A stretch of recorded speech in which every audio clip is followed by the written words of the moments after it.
Hello, for this session we're going to be using props.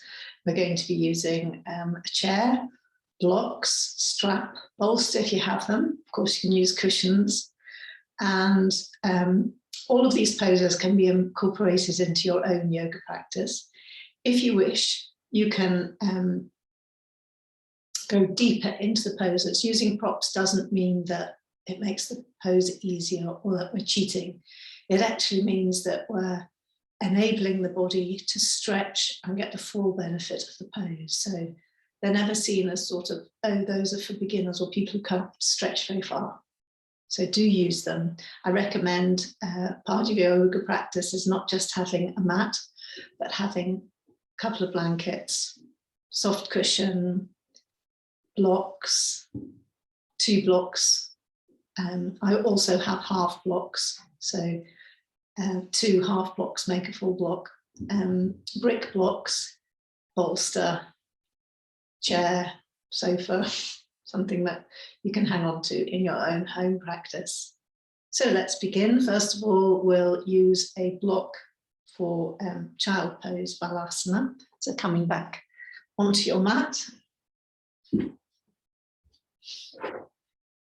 And for this one, I'm going to choose a nice brick block like this, and this will help clear the brain and help to get you focused. If you have very tight shoulders, hip or knee joints, you might need to modify to help ease your body into the stretch.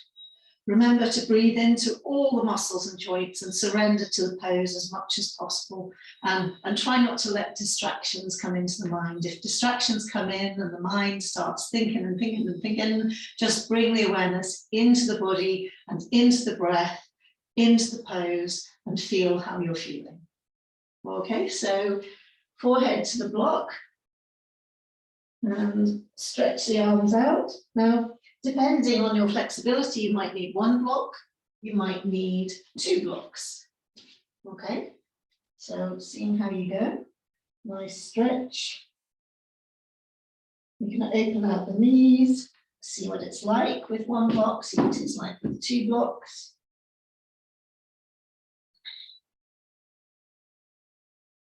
Really stretching into that, opening the shoulder blades, big toes together at the back. And breathe deeply out as you lengthen the arms away from you.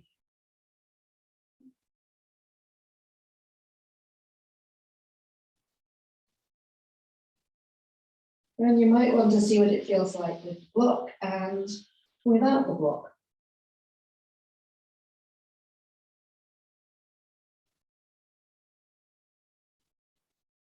And especially in the morning, it might be good to start with the block, and then as the back eases out, the discs and vertebrae open out, slowly going down onto the forehead.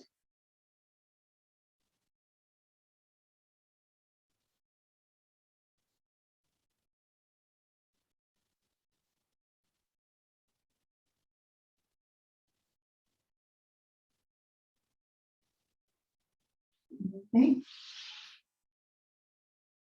So this is always a very soothing pose of relaxation, calming because it's a forward bend, spine lengthening, especially if you walk your fingertips away from the torso. Really nice for safety, feeling of safety and security. Okay, and breathing in, come up. There's actually an extra prop you could use there. Say you had another blanket, you could place the blanket underneath the feet here, so that when you're going down into the pose, the feet and ankles, it's a little bit of a softer opening, and it might ease out if there's any ankle pain. Okay, and then the next pose that we're going to do, we're going to use a belt. So if you haven't got a belt at home, sometimes it's easy to pick up a tie or a belt in a charity shop. Sometimes they come with your yoga kit. So I would sit down with your legs coming out in front of you. I'll do it sideways on so you can see. I quite often sit on this half block, it's a very thin block, just on the edge of it, and take a belt and wrap it around the feet, okay, and then using the arms, just pulling the belt, okay, and going down. You can walk your hands along the strap if you wish, lengthening. So lengthen up with the crown first, and then coming down into that forward bend. If you haven't warmed up much, do be gentle, do be careful, because it's very strong on the lower back. Okay, and you'll probably feel it very strong along the legs as well, backs of the legs. So just leaning into it. It's a good counter pose to back bends, the seated forward bend. It helps to rest and kind of massage into the heart area, soothes your adrenal glands, tones your internal organs, activates a sluggish liver, and improves digestion. It also has that lovely long stretch of the spine as you're trying to ease over your knees towards your shins. And really, as you've already noticed, stretch the hamstrings and the calves. Emotionally, it's calming down your nervous system because it is a forward bend. And it also alleviates high blood pressure. If you have very tight hamstrings or very strong lower back pain, you know, really modify the pose, and you can even bend the knees to do a bit of a forward bend over the thighs, okay? Breathing out into it. And then, you know, you don't have to, but if you're in the pose and you feel it's very comfy, you can reach towards the feet and put the belt to one side, but don't see that as an advance from using the belt. Just see this as an optional, okay? And then when you've done that, breathing in, coming up, and we'll do a downward facing dog, but we'll use the chair. So I'm not sure this chair is going to work, but it's the yoga chair I have in my yoga studio. Let's see. I need the sticky surface on the mat, so I'll just put my blanket to one side and take my socks off. Okay, so we're coming forward onto the chair with the hands, like so, you see, and taking the legs back. Now, what you don't want, if you put the chair onto your mat, it might make it a little bit more sticky on the wooden floor. It might sail away from you. So you walk your feet backwards, and you're doing a modified downward facing dog. And even in the pose, look, I'm walking my feet, just shuffling them backwards whilst pushing onto my chair. So that not pushing it parallel to the floor, pushing downwards on the chair so it doesn't go flying away from me. And then lengthening the spine, tucking the chin in, and doing this modified downward facing dog. So you'll find that if you don't push the feet back too far, it's quite easy to get the heels on the ground. Okay. And again, you can stay in that pose and come out of it. Or if you feel that that's helped you to stretch, you can then move the chair and try doing it from the floor. Okay, but again, don't see it as that's an advanced pose. It might actually be that you stretch your back deeper and better in the using the chair in the prop pose. Okay, some yoga classes are actually called prop classes, where they use props for every pose. So it's really good to have them in your studio or at home for when you need them. Okay, to come out of that, go up onto your tiptoes and then bend the knees and come down, right? So that was really good for it's, I don't know whether you felt it, but it was stretching out the palms as well as the back, the hamstrings, the calves, the feet, strengthening the arms, legs, and the torso. And it really energizes the entire body. Ardha Mukha Svanasana, downward facing dog. Mentally, it helps improve focus and willpower. It stimulates the mind, reduces stress, and relieves lower back pain. Now, if you're just beginning in yoga, you may find the pose to be quite challenging, as it does require really good upper body stamina. So that's why it's really useful to modify it with a chair, bench, or if you're in your sitting room, onto the sofa, just making sure that you've got a nice firm hold until you can build up more strength, and try doing it on the floor. Okay, good. And then the next pose that we're going to do, I'm just going to move the chair away a bit, is the bridge pose. Okay, Balasana, and we're doing it using a block.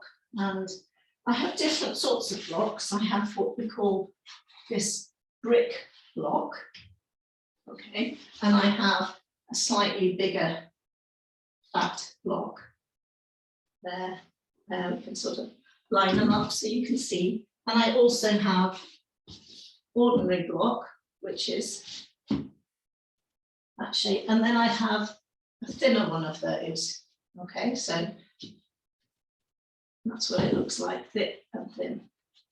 So for the Balasana, the bridge pose, I could use this one. I can use either of those two. The thin one's just not quite enough. Some people might even want two of those. You could try it with 2 blocks, or just to show you the variations on a theme, you can try it with a block like so. Okay. One of those two. So I'm just going to keep them nearby until I go into the pose. It will awaken your spine, open up your belly here, release tight abdominal muscles. Okay, so we go into the bridge as normal, and then reach for your block and see what it's like just pushing it underneath the pelvis. That one might feel good. This one might feel too high. Try them out. Oh, that one feels interesting. So I'm just resting my pelvis onto the block. Let's move that one out of the way so you can see. Okay, and then breathing in, taking the hands behind the head. Okay, and then from that block, you can feel that you're pushing through with your feet. So your feet are parallel to each other. They're about hip joint width apart. The chin is towards the chest. You're pushing your fingers away from you, nicely elongated, opening up this abdominal area, breathing into the pose. That should feel really nice. So you're getting the advantages of the bridge pose and being able to stay here much longer with the block supporting you underneath. Just have a feel of how that is.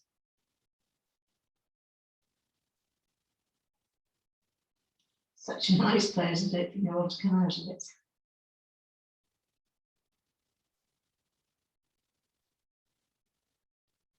Lovely for the digestive area. You know, your small intestines, sending colon transverse and descending, going down the left-hand side. So to come out of it, obviously push the pelvis up, remove the block. And then the next one that we want to do, that one was also very good for asthma. It opens the lungs, relieves high blood pressure, and stimulates the thyroid and parathyroid gland in here.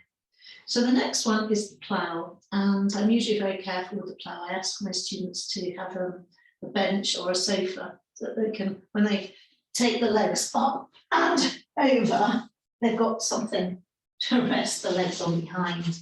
And you can use a chair or you can use a bolster. But you can have a chair as high as this to put the legs over onto, and then you'd be resting in what we call a pose of tranquility if you're actually resting on something quite high as that.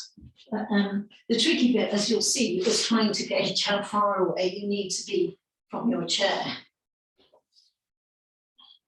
Okay, I'm a bit near, so coming down again, try again. That's good. So that's pose of tranquility. You can clasp the hands, tuck the shoulders under a little, push them away from you. And because you've got the chair there for support, quite nice to stay in this inverted pose for a while. Or you might want to go a bit lower down onto your bolster or onto a block. So you get all the benefits of this wonderful inversion in the spine. And a lot of women find it difficult because the chin is to the chest and the chest itself can sort of collapse onto the face. So it's nice to be supported in it. It means we can usually stay in that much longer.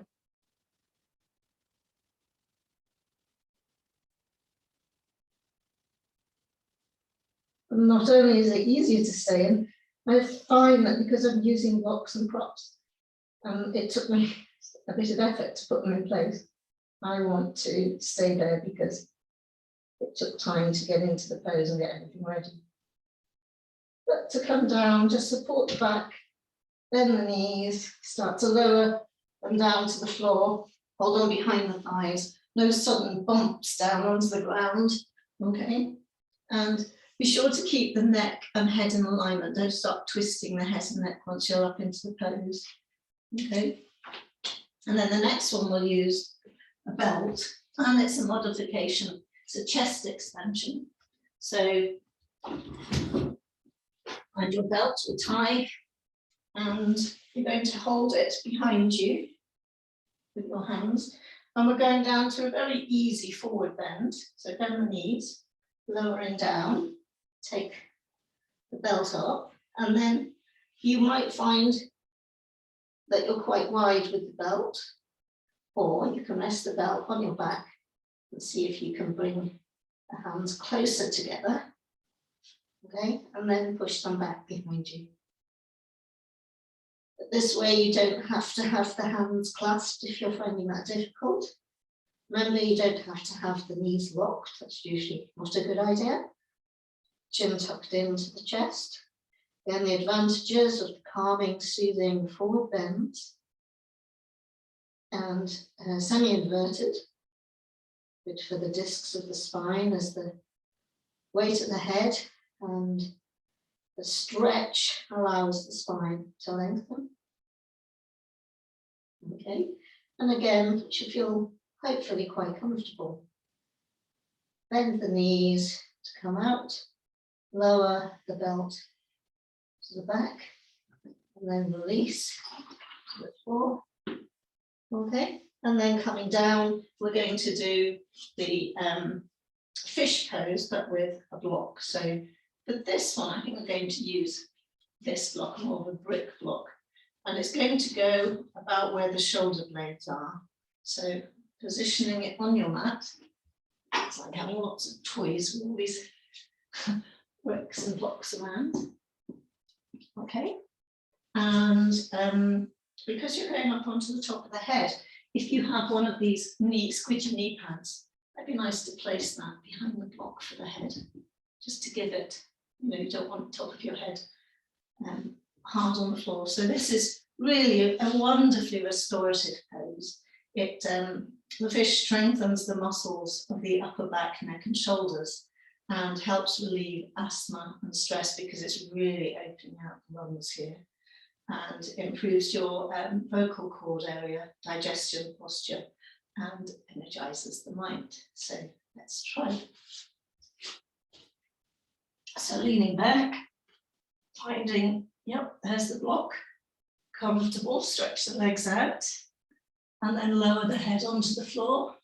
Push with the elbows, trying to get onto the top of the head a bit. And hopefully that's lifted around the rib cage. You might find that 2 blocks are possible, but that might be going too far.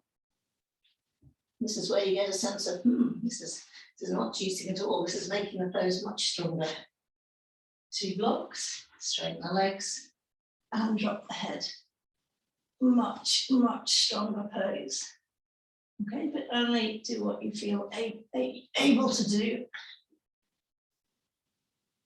Okay, lovely. See how it's opening out the throat area, thyroid, the parathyroid sort of corners here.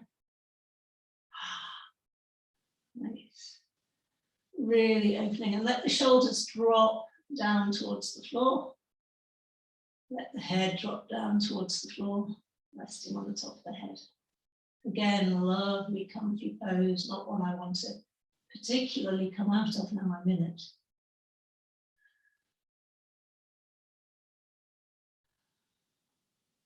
And the trick is to not tense up around the shoulders and neck, which are probably going, ooh, ooh, this is different.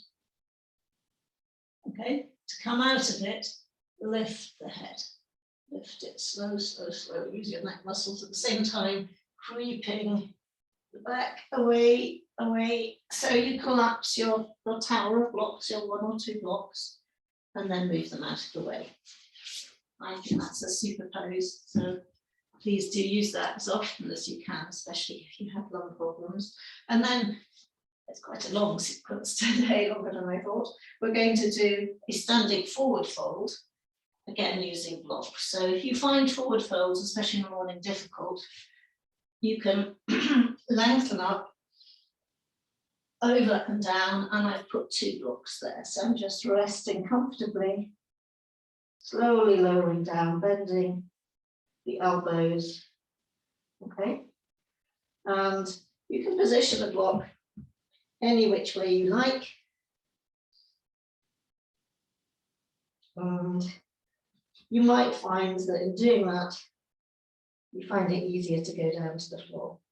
But remember, it's not about not using the props, it's about using them to help go deeper into the pose.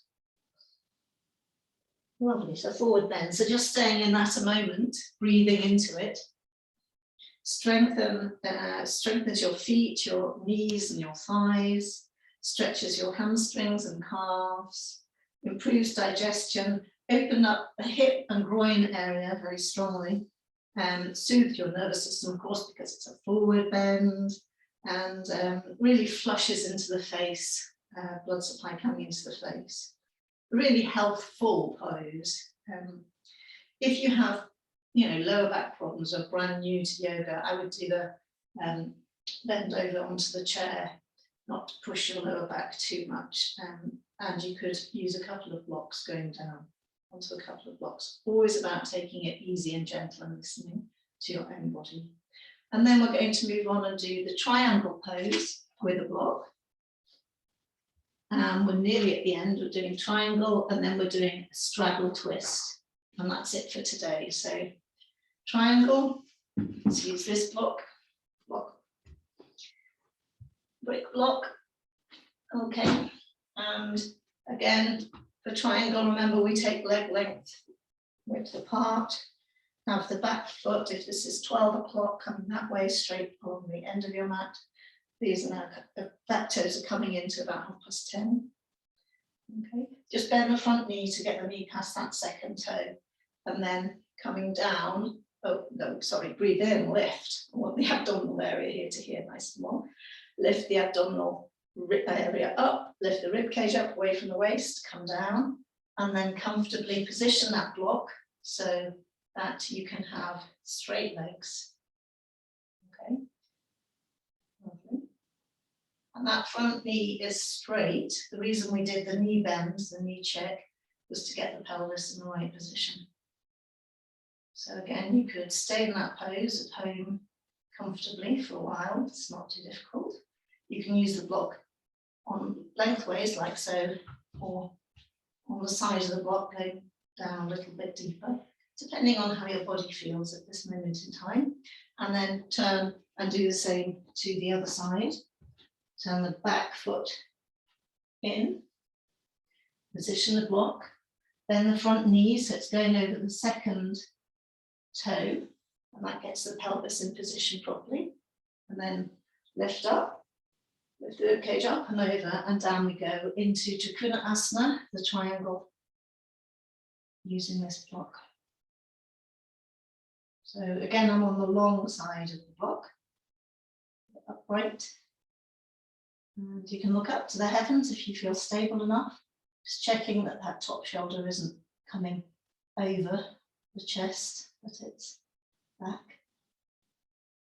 Engage the abdominal core, engage the base lock if you know how. If you don't worry about it. Okay. And then I'd like you to turn the feet to the front, move your block, and you can do a simple straddle twist. Again, the block can be on its side or it can be on its long end, whichever feels comfortable. Breathe out and down, and then do the other side.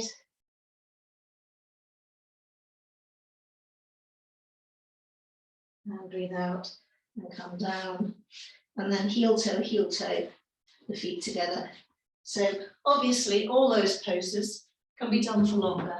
I was just demonstrating how you would use all your various bits of equipment.